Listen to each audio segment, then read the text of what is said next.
Dr. R.L. Weiser. I want to thank you for opting in to the resource guide, and I want to give you some thoughts on how to break any habit. And this is only just a little ripple in the large ocean of information that's in Life Catalyst Institute on this subject.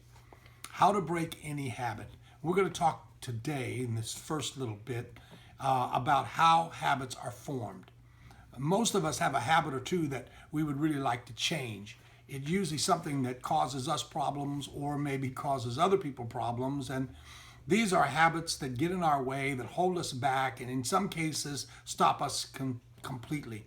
They are well-trodden paths when, even though they lead us in the wrong direction, we most easily follow. All habits are the results of our previous conditioning. Things we learn to do and then practice them until they became what seemed to be like a natural way to behave. They are not natural at all, of course. We weren't born with any of them. They are habits, negative programs that stuck. Any of them can be replaced with a new program. Charles Duhigg, in his book, The Power of Habit, explores the science behind the why that we do what we do. And now companies are working to use our habit formations to sell the products to us. It turns out that every habit starts with a psychological pattern called a habit loop. That habit loop, which has a three-part process. First, there is a cue or a trigger that tells your brain to go into automatic mode and let a behavior unfold. Then there's the routine, which really is the behavior itself. That's what we think about when we think about habits. The third step is the reward, something that your brain likes that helps it remember the habit loop in the future.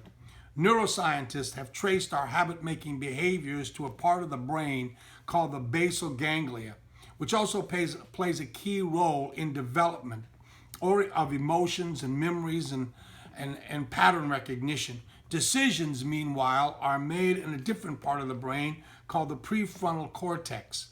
But as soon as a behavior becomes automatic, the decision-making part of your brain goes into a sleep mode of sorts. In fact, the brain starts working less and less, Duhigg says. The brain can almost completely shut down. And this is a real advantage because it means that you have all of this mental activity that you can devote to something else. That's why it's easy while driving or parallel parking, let's say, to completely focus on something else, like the radio or a conversation that you're having. When you can do these complex behaviors without being mentally aware of it at all, he says, that is when it becomes habit. That's because the capacity of our basal ganglia to take a behavior and turn it into an automatic routine, that is that part of the brain's function.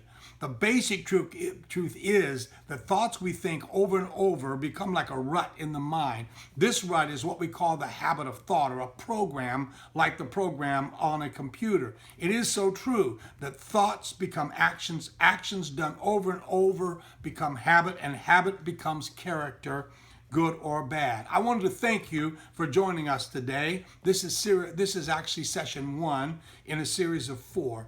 We invite you to check us out on our website, lifecatalyst.org, or you can email me at my personal email, rlweiser.com, or at AOL.com, or you can call me 630-881-0135. Our program is a unique blend of mentoring and teaching. We will credential you, and this course is the equivalent of a master's in mental health.